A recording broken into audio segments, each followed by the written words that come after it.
last class. So remember, next class is your exam.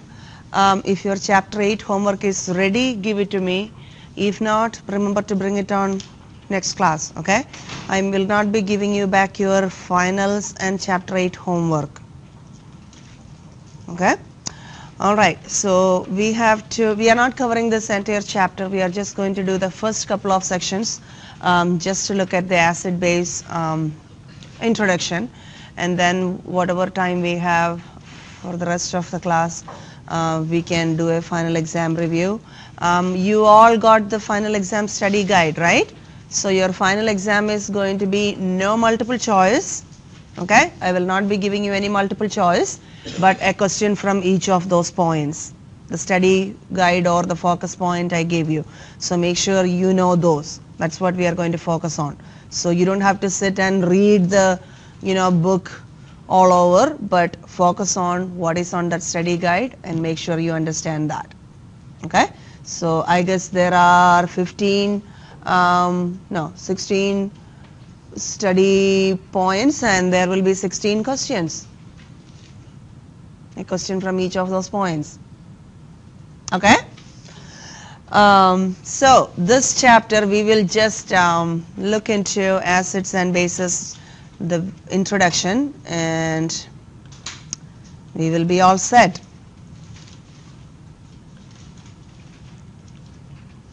So acids and bases, whether we know or not, we use acids and bases in everyday life. A lot of acids and bases.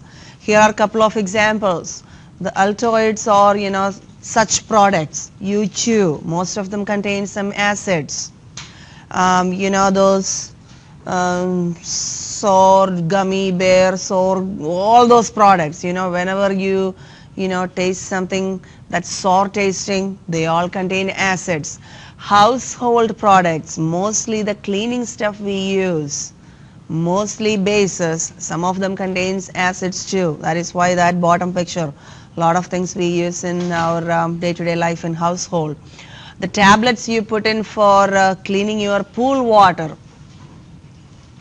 that contains hypochlorite acid, hypochlorous acid, or we will usually say, that's why we get that chlorine smell. It's not the chlorine actually disinfecting the water, it's the acid in that which disinfect the water. So that picture is just to show you that we use acids and bases a lot. Acids and bases are not something which exists only in the laboratory. So what are acids and bases? Acids and bases have properties that differ from other chemicals. Now acids usually taste sour. That's why I said whatever those sour tasting stuff you buy, everything contain, if you read now onwards, as I said, you guys are now chemistry student, be empowered, read the ingredients in most of the stuff. You will be surprised what all you can identify.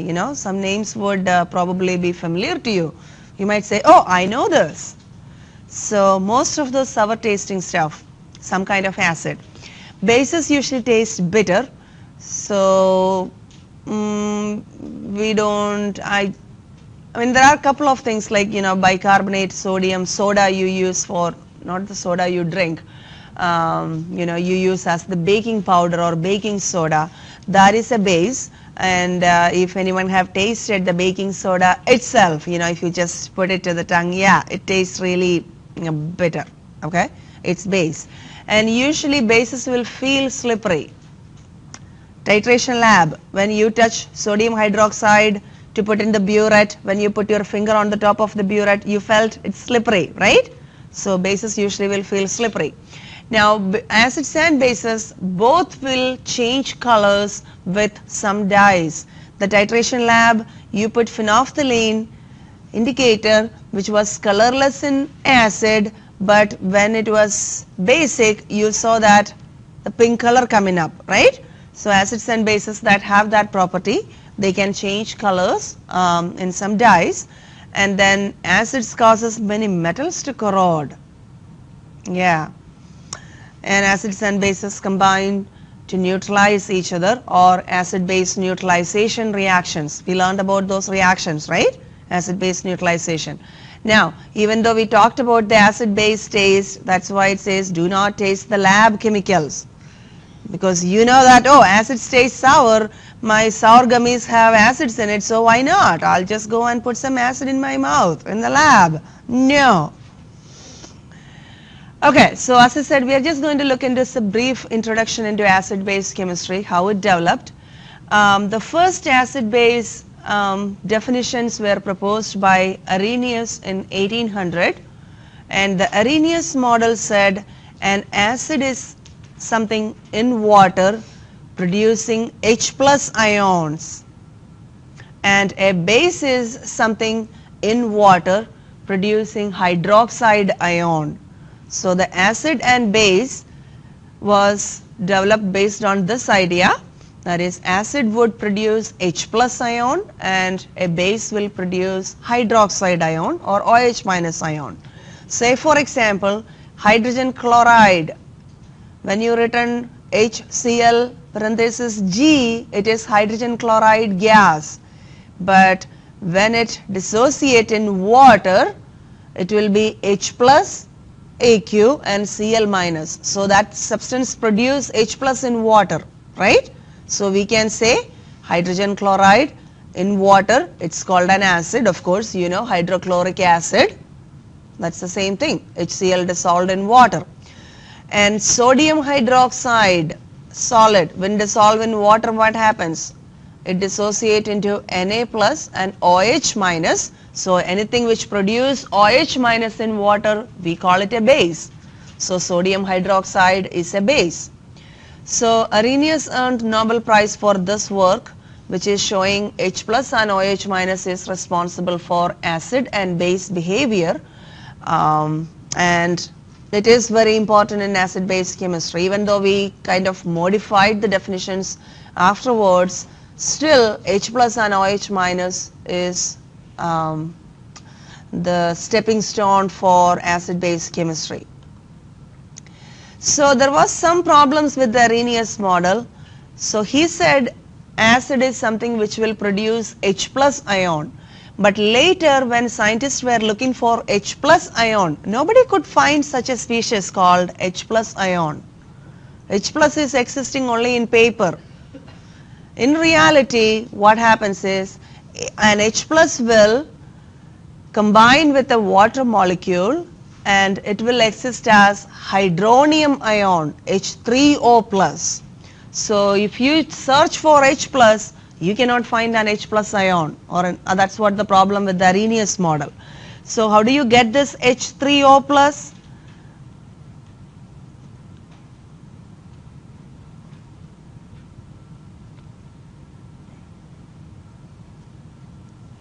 So you have a water molecule H2O and you are adding an H plus to that. So the H plus, the moment it releases, it combines with a water molecule. Now try to think of this as a combination reaction. Okay, these two combine together. What do we get? Now we have H3, right? And we have an oxygen. Now this is not just an H, it is an H plus. And that plus is not getting neutralized by anything here because water is already neutral, right?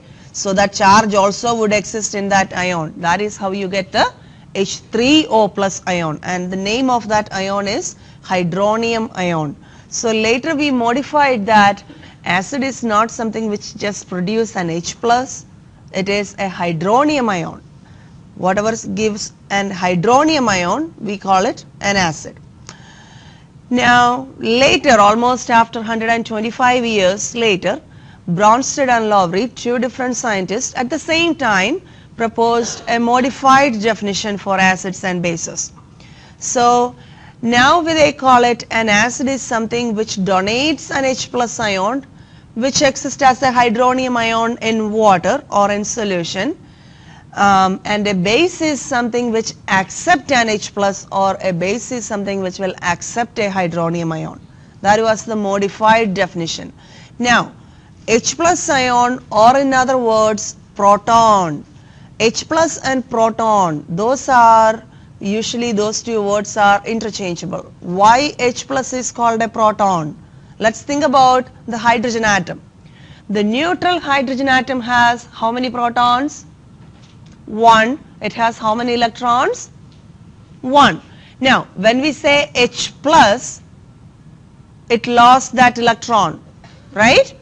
So, what is an H plus actually? Just a proton. Remember, hydrogen do not have, the normal hydrogen do not have any neutrons in its nucleus, right? It just have one proton in the nucleus, one electron in the nucleus. So, if you remove that electron, all you have is just one single proton. That is why H plus is also called a proton. And later, I mean, you are not learning this, but in higher classes, when you learn so much about acid-base chemistry, nobody calls it an H plus. Usually you will always say a proton. So if anyone is later planning to take chemistry, remember that a proton means it's an H plus. Okay. Now, so an acid is something which will donate a proton or donate an H plus, and a base is something which will accept a proton or an H plus. So let's see this reaction, HCl reacting with water. Okay. So note that the water is now accepting a proton from HCl and becoming H3O plus, right? What happened to HCl? It lost a proton, right? Or it donated the proton. So we call that is the acid, and the water was accepting that proton. So what should we call water in this case? According to the definition, base. You might be thinking, water, how can I call water a base? Okay, now you have to think about just based on the definition, whether it is donating a proton or accepting a proton. That is what we are going to use for definitions to identify acid or base. Okay. So water is something which you will see that water is something which can act as a base and act as an acid according to the situation. Okay, it can act as either as a base or as an acid. So another reaction, ammonia and water. What happens to ammonia? NH3 is becoming NH4 plus. So what happened to ammonia? It accepted a proton or donated a proton? Accepted a proton. So this is called the base. Now what happened to water? H2O becoming OH minus. So what happened to water? It lost a proton, right?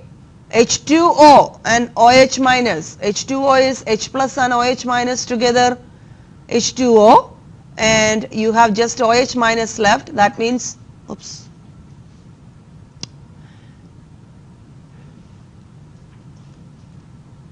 That means water has donated a proton. So in this case, we will say water is an acid. And in this case, water was a base. We will see that more often when we look at more reactions or more examples.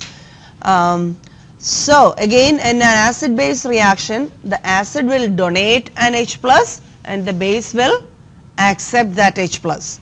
Okay, that is how we define acid or a base. So here, as I said, more examples. Let's try to identify which one is the acid, which one is the base, only at the reactant side.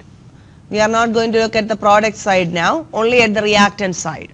So the first reaction is OCl minus and H2O, correct? So look at this, OCl minus. What happened to OCl minus? It become HOCl. So what did OCl minus do? Did it donate a proton or accepted a proton? Accepted a proton. If something is accepting a proton, what do we call it? So that is the base.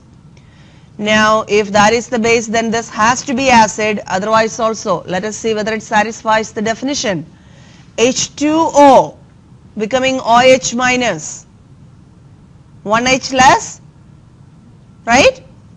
So water donated a proton, therefore that is the acid. Second reaction, H2SO4 and F minus. H2SO4 becoming HSO4 minus. What happened? It lost a proton or it donated a proton, right? Therefore, H2SO4 is acid. What happened to F minus? F minus becoming HF. So F minus has accepted a proton, therefore that has to be the base. Third one, NH4 plus and water. NH4 plus becoming NH3. What happened? H plus is gone from here, right? Or it donated an H plus. So what do we call this? Acid. And look at the water again. H2O becoming H3O plus. So what happened to water? Water gains a proton or water accepted a proton, right? What is accepting a proton? What do we call it? A base. This is how we identify acid or base by looking at the chemical reaction. Okay? Just compare what was before, what happened to it after the reaction. That would tell you whether an H plus is added or an H plus is removed. Okay? H plus is added means the species accepted an H plus. Anything that accept an H plus is a base.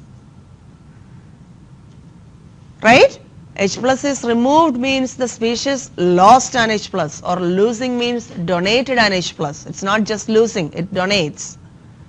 Anything that donates an H plus is an acid. So yes, each reaction as we have identified little more in detail.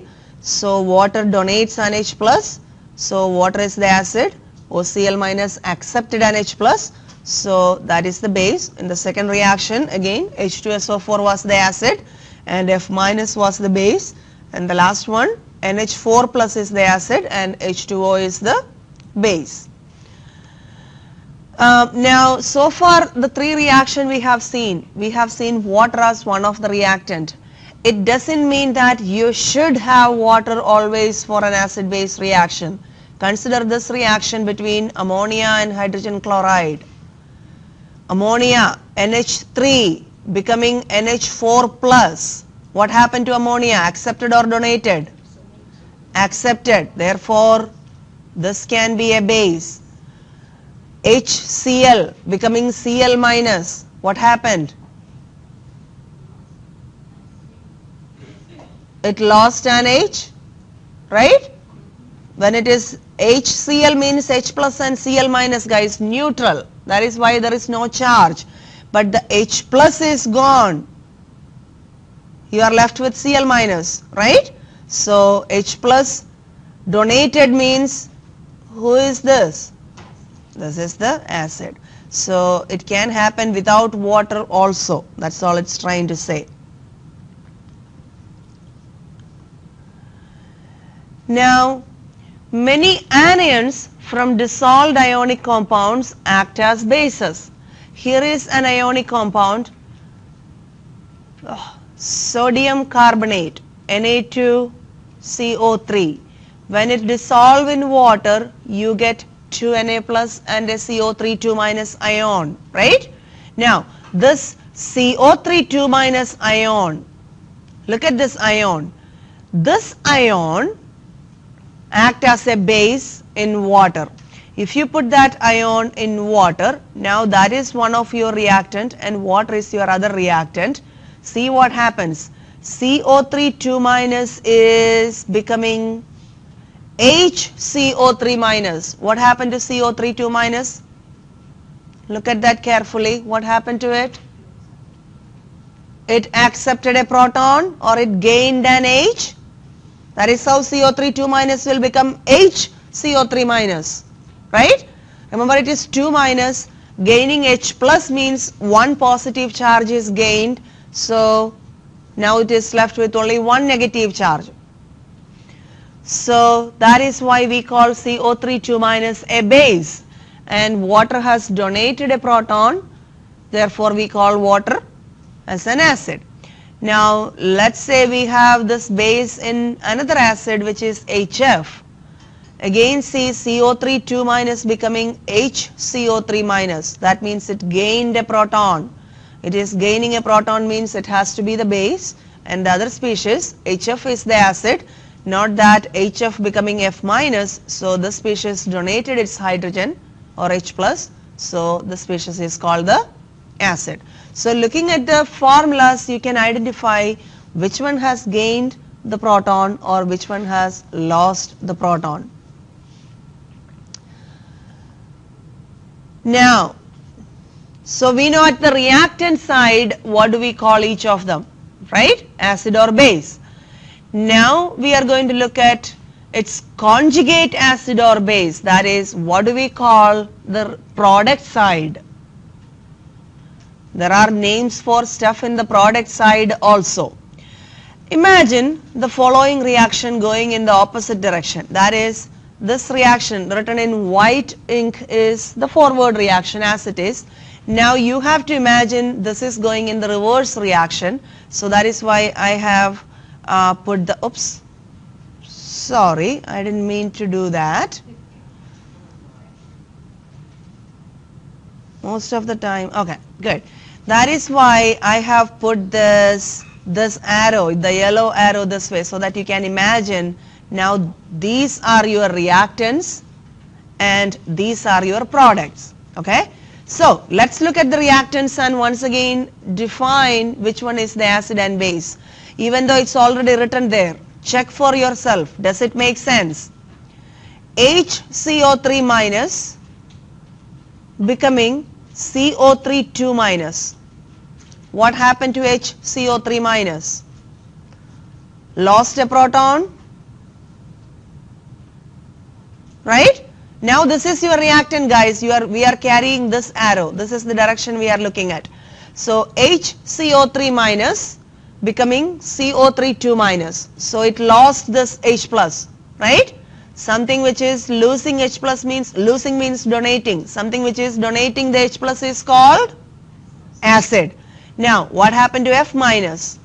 F minus becoming HF. So F minus has accepted or gained a proton. See, we call it base, right? So the product also, if you look in a reaction, at the product side also you can label acid and base, right? But we don't just call it acid and base, but we call them conjugates of the acid and base that form them. Or in other words, this is the conjugate base and this is the conjugate acid. Okay? Now we are going to practice when we have a chemical reaction, how do we label everything, that is acid, base, conjugate acid and conjugate base. Here is a example. We will practice also this one. Let us look at them and try to understand. So now you don't have to think about, reverse reaction or anything. There is a chemical reaction written as it is. The first reactants we already have identified HF as the acid and CO3 2 minus as the base, right? Because HF becoming F minus, so that is donating the proton, that is the acid. CO3 2 minus becoming HCO3 minus, so that is the base. So the acid is donated a proton HF and it is forming F minus, the base. But we don't call it just the base, we call it the conjugate base. Now here is your base reactant. When that gains a proton, it forms HCO3 minus. We call that conjugate acid. Okay. Now this line is very important. A conjugate acid base pair differs only by one proton. So HF and F minus are a conjugate acid base pair. Look at the formulas, HF and F minus. How do they differ? Just the formula, HF and F minus. The difference is Just the H plus, right? Similarly, the other pair, the yellow pair, which is CO3 2 minus and HCO3, the base and conjugate acid pair, look at their formulas. How do they differ? Just by the H plus? Everything else is the same? Do you get that part, guys? This is the very important, because this is how you identify conjugate acid base pairs. Let me write that together. So here is one pair, HF and F minus. The second pair is CO3 2 minus and HCO3 minus. Okay? So the first pair, look at that. Do you see that the difference is only that H plus? Right? Yes. Again, this one, look at them together. What is the difference? The H plus, right? That's what it means by a conjugate acid base pair differ only by one proton. So, in the reactant side, you know how to identify an acid and a base, right? By looking at who donated the proton, who accepted the proton.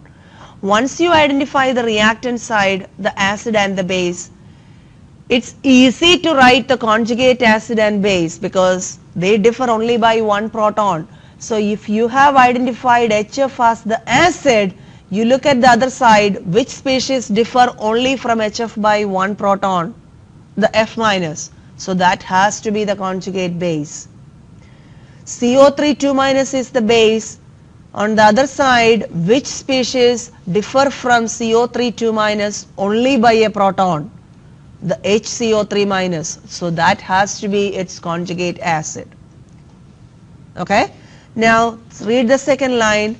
The conjugate base of H3PO4 is H2PO4 minus, not PO4 3 minus. So this is H3PO4. Okay? This is an acid.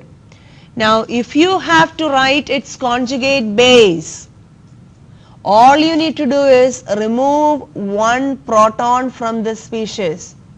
When you remove one proton, you get H2PO4 minus, right?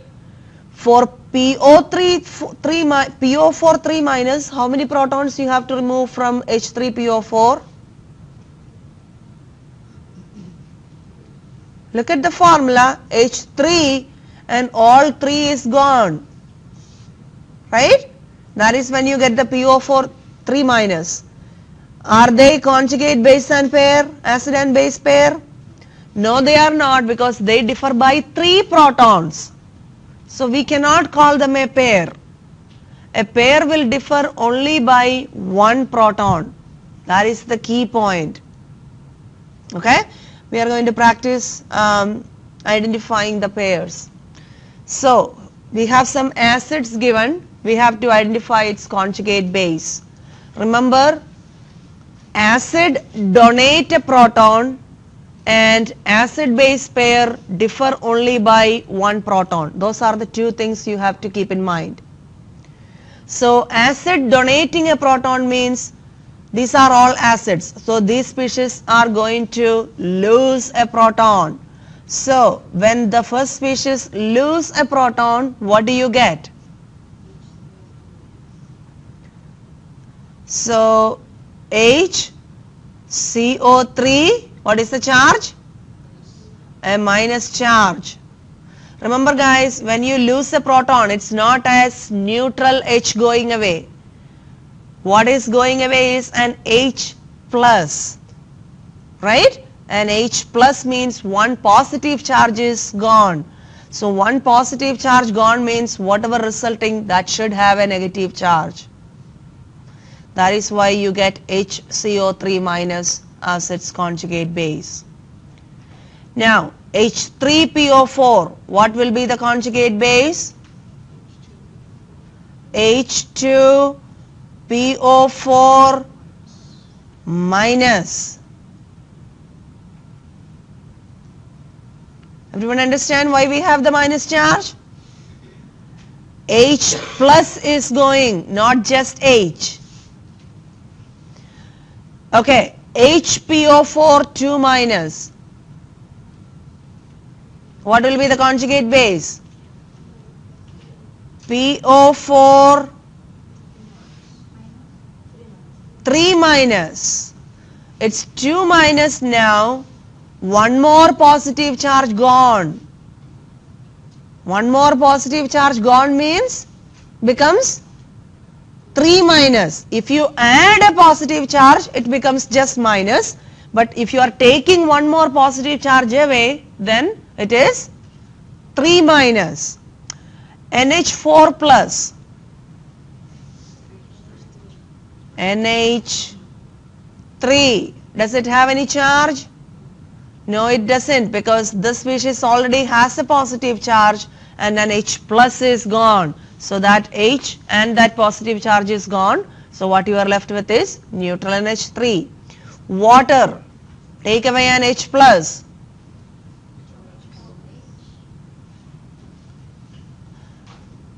Usually we write OH minus. It's the same, HO minus or OH minus, but usually hydroxide is traditionally written as OH minus. Is this clear? Two things in mind. When it says it is an acid, remember it is donating the proton. Then you have to remember a proton means it's an H plus, not just a single H. So in the formula, whenever you reduce one H, remember to reduce one positive charge also, because H goes with a positive charge. It goes as a proton. It goes as H plus. That is why the charge is important. If you just write the formula without the charge, it will not be correct. Okay?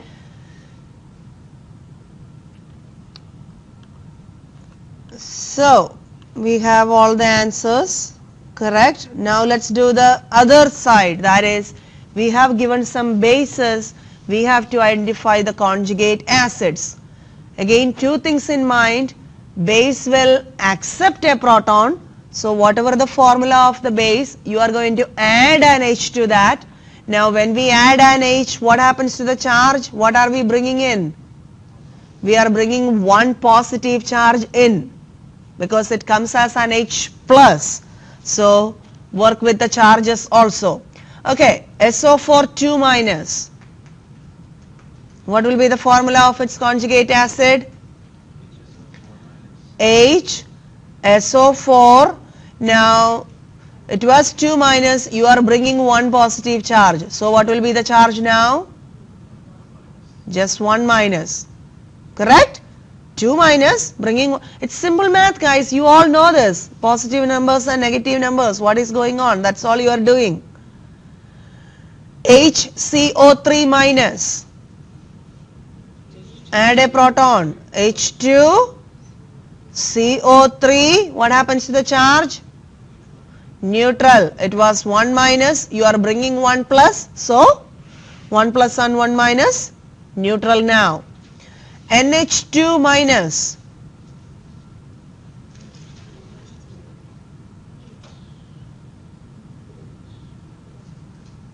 Add 1 H, right? Okay, what about the charge? Neutral. ClO2 minus. What do we need to do? How do you get the acid? Add an H plus. So H ClO, not CO, ClO. H Cl oh my Cl looks like, you can read that as Cl, right guys? Okay. What is the charge? Oh, that is O2. What is the charge? Neutral. H2PO4 minus.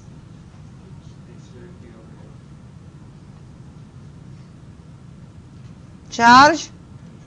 Neutral.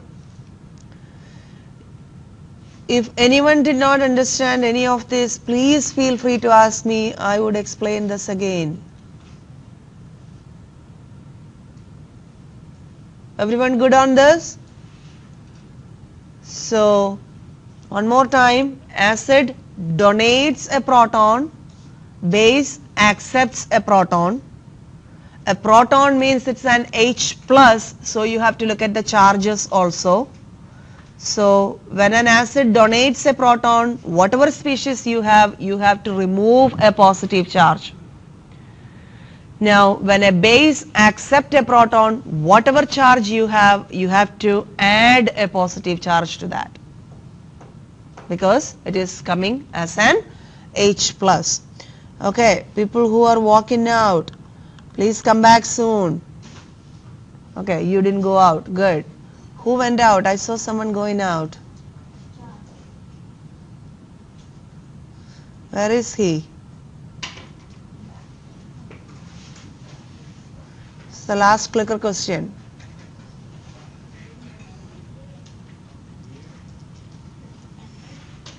What? Last clicker question in this class. If you are taking a class with clicker use next semester,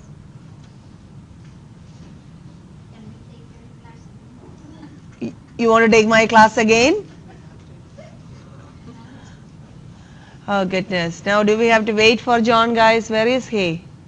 That's all right. You just put it on. Give the rest of us more time to answer.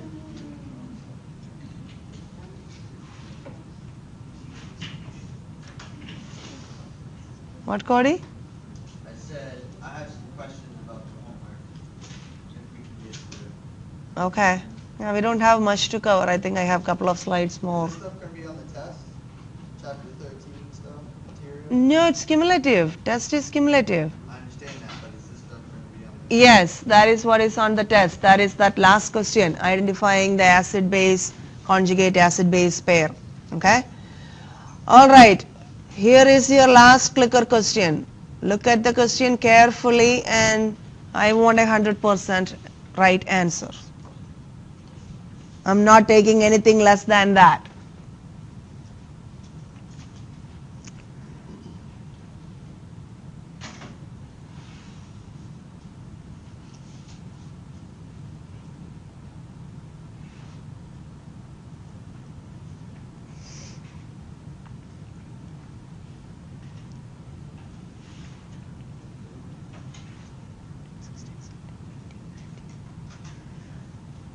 Everybody has clickers today? Okay.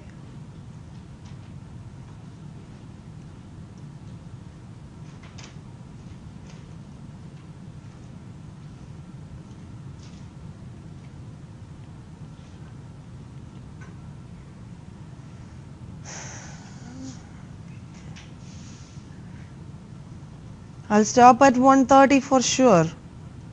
I thought everyone will answer in 30 seconds. Because there is not much to do there, guys.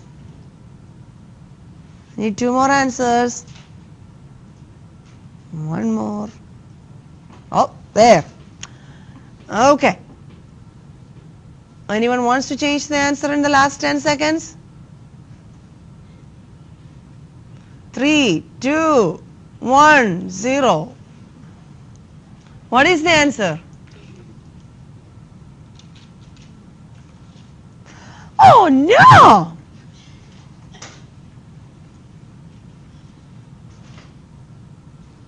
D is the answer. Goodness, what went wrong?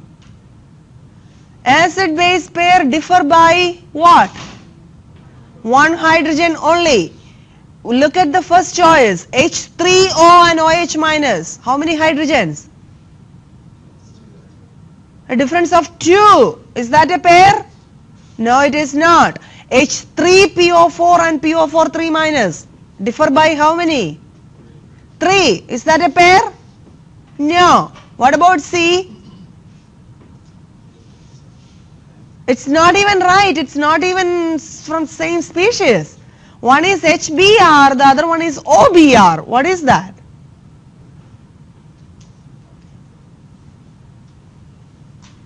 So D is the answer. NH4 and NH3 differ only by 1 proton. So what is it you don't understand in that, guys? Just tell me, because this is the last thing. I don't have anything more to, do. I just thought this one everyone got 100%. What went wrong? What is not clear? Tell me that.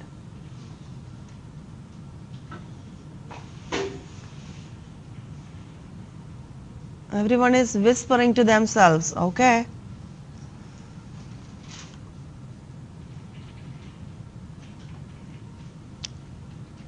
Please ask me the questions.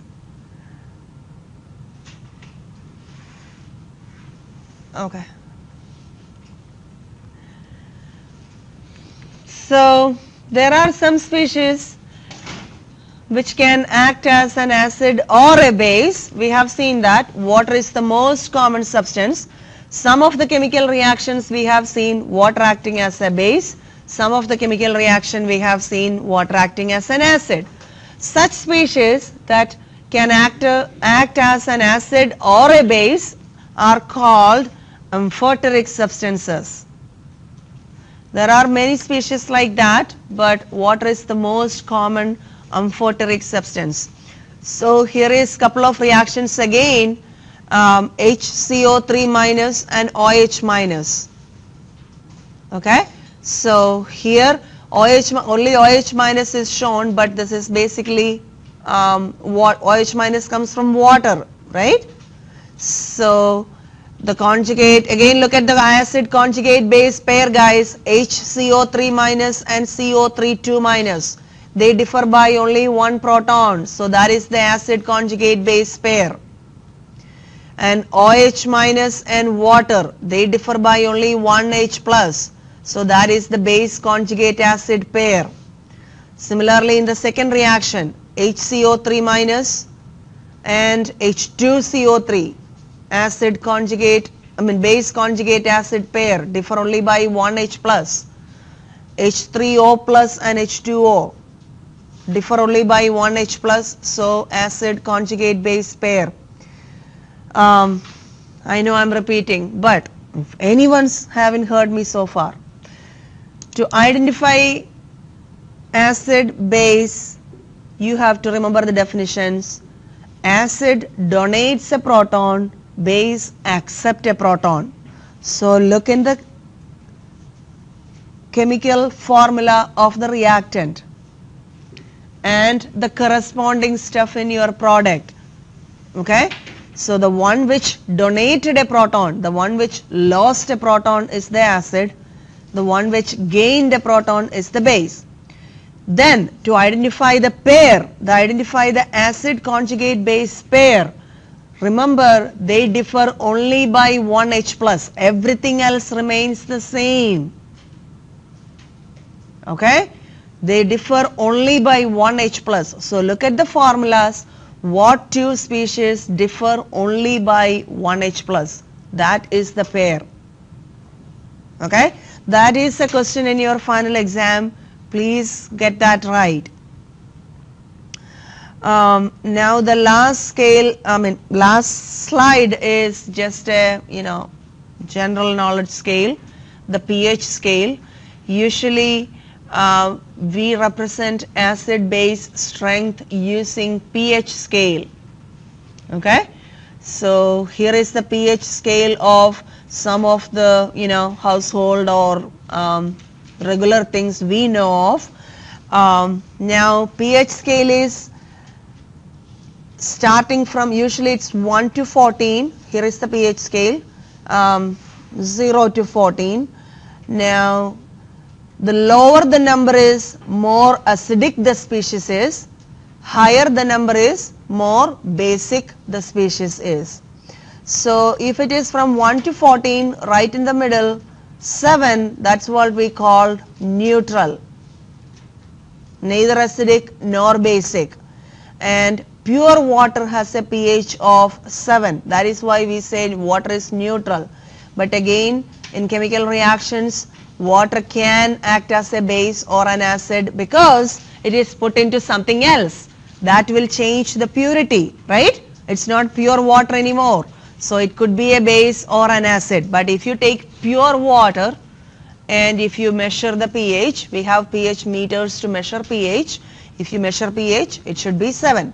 Now look at some of the acidic stuff. Our stomach acid, we know that we have acid in the stomach. It's pretty acidic. What we have is hydrochloric acid in our stomach, normally at a pH 2. It could be from 1 to 3. It can differ from 1 to 3. Normally it is pH 2. Now lemon juice, that is not mixed with water and sugar and all, just squeezed lemon juice has a pH, it's really acidic, 2.2 to 2.4. Vinegar, this is little more let's say concentrated vinegar. The household vinegar you buy for cooking is usually diluted to have a pH of 5. The pH of the household vinegar is 5, little more light, it's not that concentrated. Now the beer you drink, 4 to 4.5. Unpolluted rainwater. Rainwater is usually slightly acidic because carbon dioxide in the atmosphere would dissolve a little bit in water, makes carbonic acid, and we know that when it is polluted, the rain's acidity will be much lower. That is what when we call the acid rain. We talked about acid rain, right? So when we have nitrogen dioxide, sulfur dioxide, those things so much up in the air, they will dissolve in the moisture and that rain will be much more acidic. That is what is acid rain. This is unpolluted rainwater, which is very slightly acidic because just carbon dioxide is dissolved in water, which is carbonic acid, which is very weak acid. Then human urine is 4.8 to 7.5, again based on body conditions, how much water you drink, different things, the medicines you take. Some of the medicines would alter the acidity of your urine. And milk is 6.4, and again as I said, pure water is 7. Then blood, which is very close to pH of pure water, 7.4. Sea water is slightly basic, 7 to 8.3. The detergent solutions, most of the detergents is around 10. And milk of magnesia we take for acidity, right? And I told you when we have acidity we take a base. Milk of magnesia is a base, which is 10.5. And household ammonia, the cleaning ammonia you buy, that's almost 12. Then lye is 13. And let's say laboratory, 1 molar NaOH. We have used more concentrated NaOH, but 1 molar NaOH, if you say, that is pH 14. Similarly, an acid, if you take 1 molar HCl, its pH would be less than 1, which we can call 0. Okay? So this is just for your general knowledge. pH scale is the scale used for expressing the strength of an acid or strength of a base. So the lower the number, more concentrated or higher the acidity is. Higher the number, higher basicity, and 7 is neutral, right in the middle. I think that's all I have for this chapter.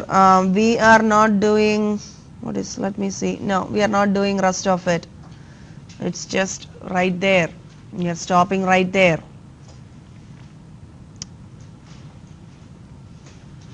So we have few more minutes. Well, I need the last 5 minutes to do the evaluations for the lecture, and I need a volunteer who can take this to Dean's office. Who is it going to be? Okay, Senia is going to be the volunteer. So what I'll do is I will leave the classroom by 9:20, and then last 5 minutes you can do that. So we have another 20 minutes, guys, for the questions. You all have the study guide I gave you. You don't have the study guide. Here is your copy. Do you have the test from last class? Yes, I have.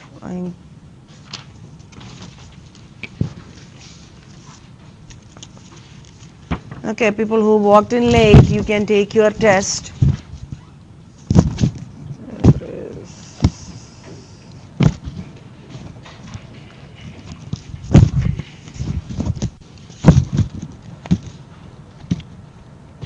HSOUs. Oh, it was the first one.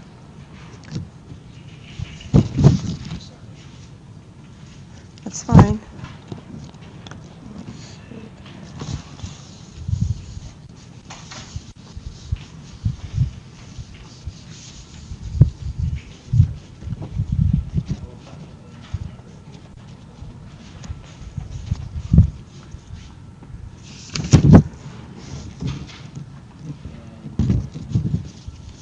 Oops. Good that I'm wearing shoe today.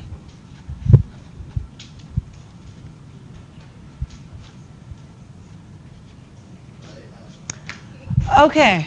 Questions, please. Uh-huh. If you say 8.63, I don't know what that is.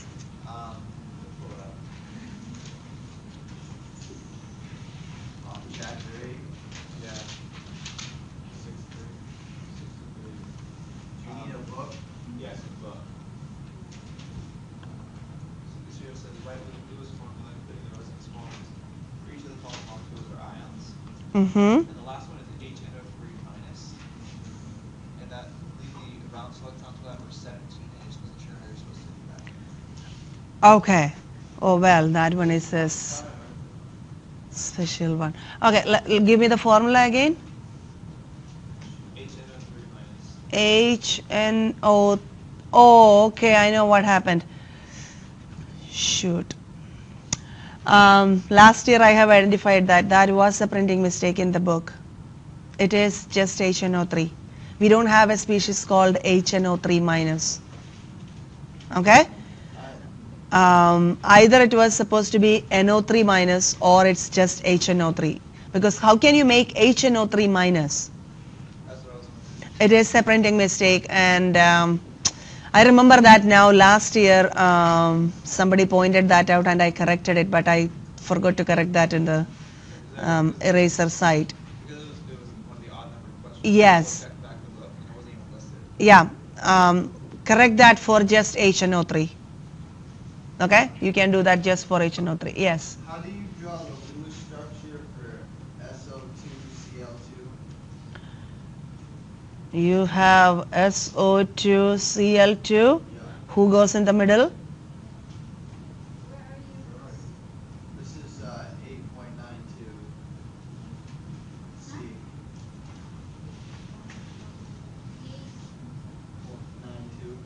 92. Doesn't matter, even if it's not in the book or it's in the book. Let's do this one.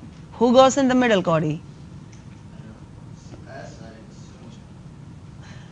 assume. What are the rules? Let's revise the rules one more time. Yeah. If carbon is present, it is always the central atom. Hydrogen can never be the central atom. If carbon and hydrogen is not there, then how do we decide who goes in the middle? The least electronegative element goes in the middle. Okay?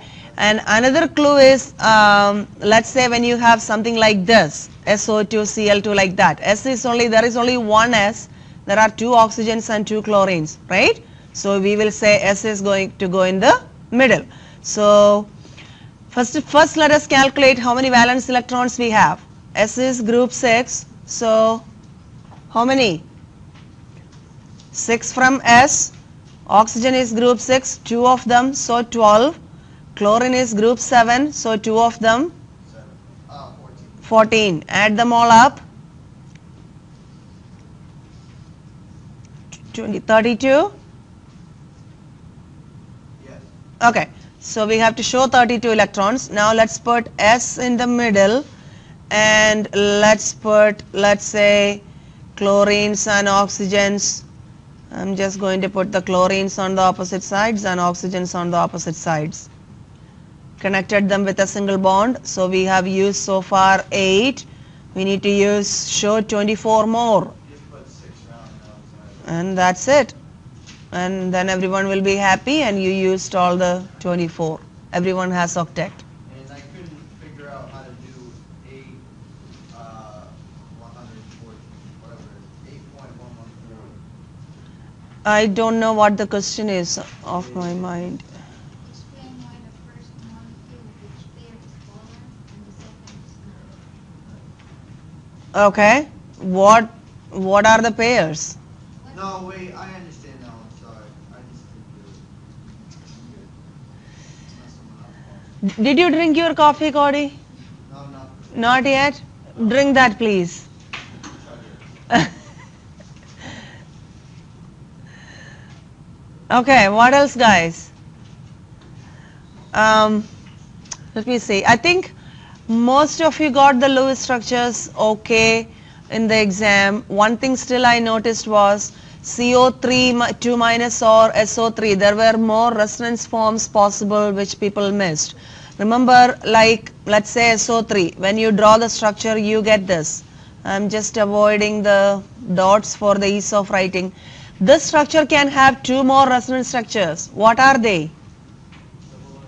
The double bond could be, those are also called resonance structures, okay? So please make sure if it is asking draw all the resonance structures means draw all of them. So this double bond could be between this oxygen or this oxygen. So that means you can draw S double bond O or S double bond O and then O and O. Same thing for CO3 2 minus also. So some of you missed that, so make sure you do that.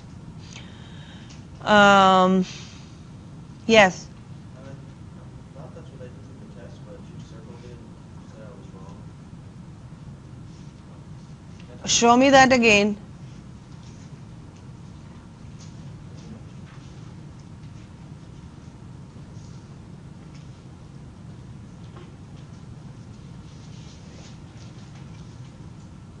This is different. This one is right. This is what we are drawing. Okay. That one you did wrong. No, this one is wrong because this one you have double bond with chlorine and hydrogens.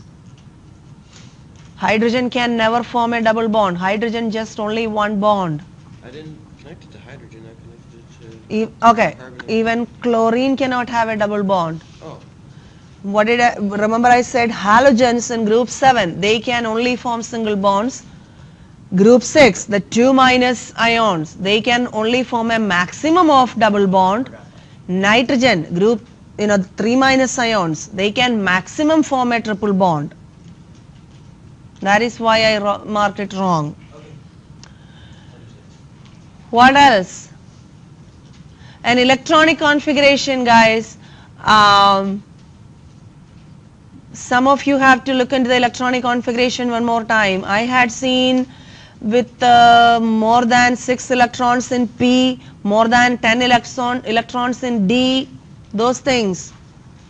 Look at them one more time, okay? S can have a maximum of 2 electrons, P can have maximum of 3 subshells, so maximum 6 electrons. D has 5 subshells, so maximum of 10. Well, I didn't even ask you to do anything with F, but there were some people who tried to use F orbital also. I'm not going to ask you to, I'm not going to give you any questions where you need to use F orbitals. Just for number 14 on the test is identify the class of organic substance. Yes. I didn't get the right answer. I don't know what the answer is. Alkene, it has a double bond. The molecule I have given, it shows a double bond, right? So come from that classification. Alkane, there are no double bonds, only single bonds. Alkene, 1 double bond. Alkyne, 1 triple bond. Then I think I have thrown another alcohol or something also in there. So you identify that looking at the bonds. So when there is a double bond, that is called an alkene. What else? Yes. On number 8 it says how many unpaired electrons in the orbital diagram for carbon? I forgot about the unpaired electrons. Okay, orbital diagram for carbon means, well, for some small molecule you can just draw that fast. Let's write the electronic configuration for carbon first. What is the electronic configuration of carbon? 1s2, 2s2, 2, P, how many? Carbon is Number 6. So 2p2, right? So if you do the diagram, remember each box represents one subshell. So 1s2, both are paired. 2s2, both are paired. Now 2p orbital. Remember 2p has how many? 3 different. Now there are only 2 electrons. So how do they exist? 1 in each box. Now look at the diagram. How many unpaired electrons carbon has? 2 unpaired electrons.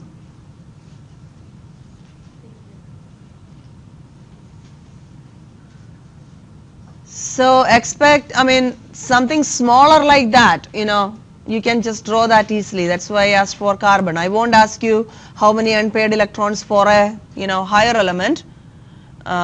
Even though that's not difficult, you can just do only the outer shell, because unpaired electrons will be only in the outer shell. But that is how you identify how many unpaired electrons you have.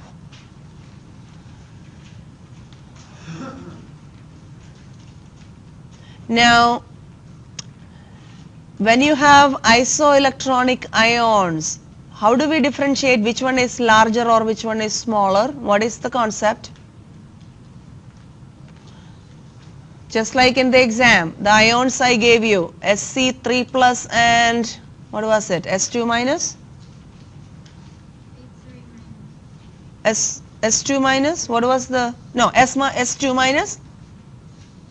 Right? Oh. What were the ions I gave you guys? The last question. Sc3 plus and P3 minus. Okay. So when you do the electronic configuration, you will see that they both have the argon electronic configuration, right? Same number of electrons. So which one will be larger, which one will be smaller? What is your logic? When 2 ions have the same electronic configuration, the one with more protons will be smaller one. More number of protons, the smaller the ion will be, because more number of protons means more positive charge for attracting the same number of electrons, right? So the electron will be really, the overall size will be really small because it's really shrinking. The protons are attracting the electrons strongly.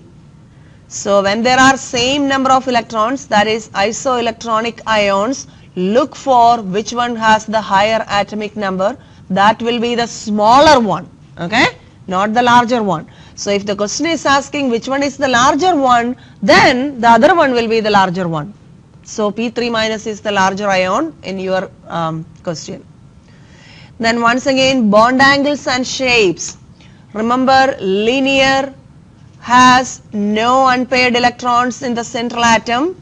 2 double bonds to the central atom, and bond angle is 180, or if you say no angle, that is also fine, because 180 is a straight line. Some people say that has no angle. That's also, I give credit for that. Tetrahedral structure 109.5, trigonal planar 120. The only little bit tricky one there was water. The shape will be bent, even though it's in your book. For water, the bond angle is 105, but people who wrote 109 also I gave point, because water's bent structure come from the parent tetrahedral structure, right? So people who wrote 109.5 also received full credit, or some people wrote 105ish, which was good. 105 is the correct answer. Now another question which I gave points on 2 different answers is arranging that colors from longest to shortest wavelength. That question actually was little bit worded tricky. I copied that from the test bank, guys. I'm being frank with you. And when it says longest to shortest, if you are remembering Roy G. Biv, you will start with red and go down, right? But then in the question, that sign which was used is the less than sign. So if you pay attention to that, then your correct choice will be, I think, D. But people who wrote A or choose A as the answer, which is red to, the other one, I understood what went wrong in your thought process, so I gave credits for people who answered A or D. Okay? But the correct answer should be D, because that sign which is showing like this, the meaning of that is in mathematics less than. So if you take the meaning of that sign, the way the answer is given, red should be the last, which has the longest wavelength, and what was it? Violet was the other one on the other end? Should be on starting, but as I said, I just gave points for both. What else? What else from your final exam review? What is it? We have another 5 minutes. Something if you want to discuss.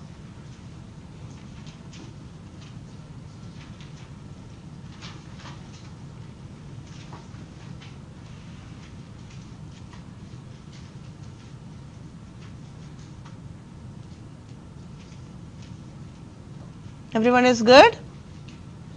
Okay, so as I said, once again, focus on them. There will be 16 questions exactly like that. Okay?